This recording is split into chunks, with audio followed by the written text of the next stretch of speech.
मित्रों नमस्कार। हम अंकुर कुमार राय और आज एक प्रमुख विषय है जिस पे हम चर्चा करना चाहते हैं और यह विषय बड़ा ही महत्वपूर्ण है, इसलिए वीडियो के अंत तक रह करके और वीडियो को अंत तक देखने का प्रयास करिए।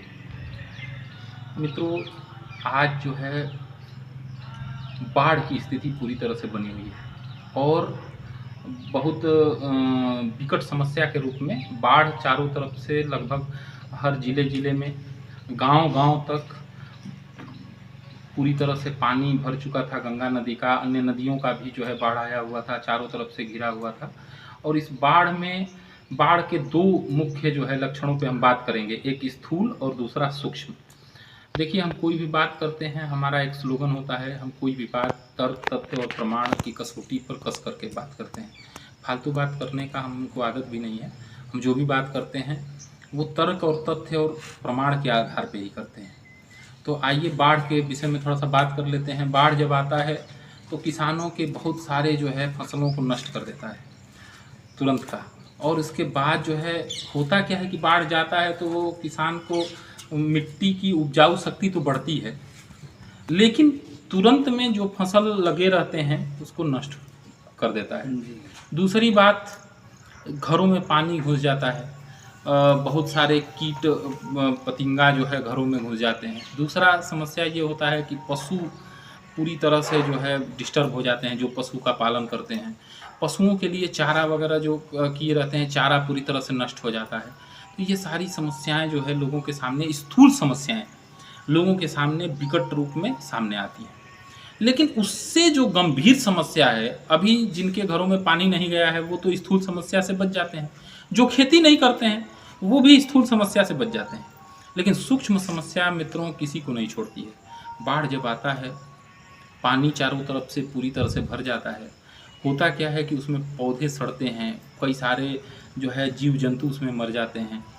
होता ये है कि जब पौधे सड़ते हैं, कई सारे बैक्टीरिया उसमें उत्पन्न होते हैं। जब बाढ़ वापस जाता है तो पानी का जमाव रह जाता है, और पानी का जमाव रहने की वजह से उसमें बैक्टीरिया उत्पन्न होते हैं। और बैक्टीरिया उत्पन्न होने के साथ साथ जैसे बाढ़ जाता है तो एक महामारी का रूप लेता है। और यह महामारी क्या क्या हो सकती है उसके विषय में हम लोग चर्चा करते हैं।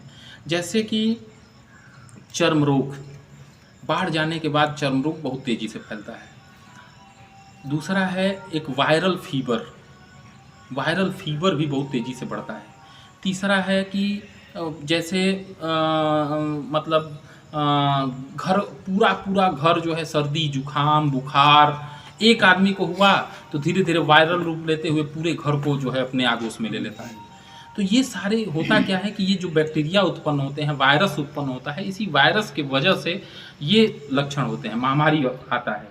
इससे बचें कैसे, इसका हमारे पास बड़ा बेहतरीन इलाज है। इसको आप ध्यान से सुनिए। बचने के लिए सबसे पहले आपको करना क्या पड़ेगा कि आप अपने घरों में तुलसी रखिए। अपना जो तुलसी आता है, तुलसी सारे बैक्टीरिया को नष्ट करने का अपने अंदर शक्ति रखती है। तो तुलसी अपने अपने घरों में रखिए। जैसा कि आप जानते हैं, आध्यात्म में भी तुलसी का बड़ा सुंदर वर्णन है। आप ग्रहण काल में आप देखिए, तुलसी का पत्ता डालने से ही पूरा जितना भी घर का सामग्री रहता है वो शुद्ध हो जाता है, यानी बैक्टीरिया का उसके ऊपर असर नहीं पड़ता है।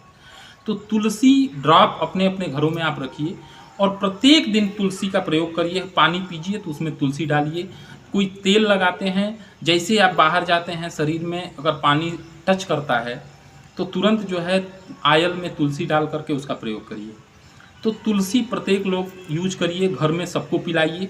दूसरा, गिलोय आप ले करके और शाम को चाय पीते हैं, चाय तो सब लोग पीते हैं, काढ़ा पीते हैं, चाय पीते हैं, उसमें आप गिलोय का थोड़ा सा टुकड़ा, आधा टुकड़ा गिलोय सुबह और आधा टुकड़ा शाम चाय में आप डाल दीजिए और उसको आप पीजिए। उससे क्या होगा कि आपकी इम्यूनिटी बढ़ेगी और बैक्टीरिया का असर नहीं होने लगेगा।